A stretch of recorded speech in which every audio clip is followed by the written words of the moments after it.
সকলকে জয় যিশু। প্রভু যিশুর নামে আপনাদের সকলের জীবনে স্বর্গীয় শান্তি বর্তুক। আজকের ডেইলি সুপের টাইটেল হলো তিনি আগেই জানতেন। বাইবেল পাঠ মার্ক 16 অধ্যায়ের 6 থেকে 7 পদ। সেই যুবকটি বললেন, অবাক হয়েও না, নাসরত গ্রামের যিশু যাকে ক্রুশে দেওয়া হয়েছিল তাকেই তোমরা খুঁজছ তো? তিনি এখানে নেই, তিনি জীবিত হয়ে উঠেছেন। যেখানে তারা তাকে রেখেছিল সেই জায়গা দেখো। তারপর তোমরা গিয়ে তার শিষ্যদের ও পিতরকে এই কথা বল যে তিনি তাদের আগে গালিলে যাচ্ছেন। তিনি যেমন বলেছিলেন তেমনি তারা তাকে সেখানে দেখতে পাবে। পর্যবেক্ষণ: সেই মহিলারা একটি মৃতদেহ খুঁজতে সমাধির কাছে এসেছিলেন, কিন্তু তারা একটি খোলা সমাধি দেখলেন এবং সেখানে এক জীবিত দূত তাদের বললেন যে যিশু জীবিত।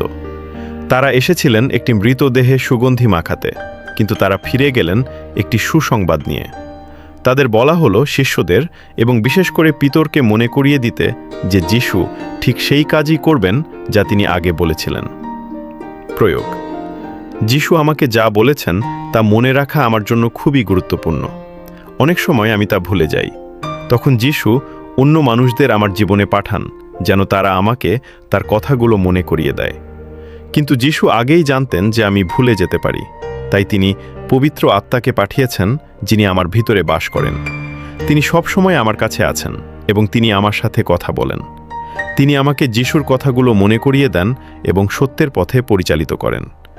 প্রার্থনা: প্রভু, তুমি জানো আমি কত সহজে তোমার কথা ভুলে যাই।